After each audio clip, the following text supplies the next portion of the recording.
ভিডিওটা দেখে যদি হাসি না পাই তাহলে কিছু বলার নেই। বস বস একটা বিপদ ঘটে গেছে। এত চিল্লাছিস কেন রে বাবা? তোর বউ কারোর সাথে পালাচ্ছিল কি? বস আমার বউ পালায়নি, আপনার বাসন্তী কার সাথে বিয়া করে পালিয়ে যাওয়ার প্ল্যান করছে। আরে মলবি হাতে বেশি টাইম নেই, বিয়েটা তাড়াতাড়ি পড়াবো না আমাদের।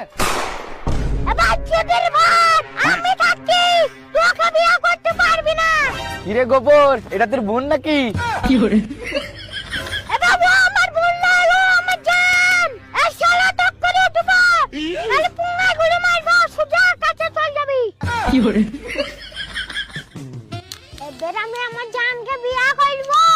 এস বলবি টক করে বিয়ে করা। ভাই তুমি তিনবার কবুল বলো, তাহলে তোমার বিয়ে কমপ্লিট হয়ে যাবে। কবুল কবুল কবুল।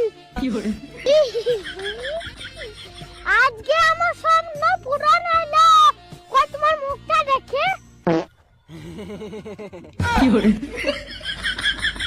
কে রে মা?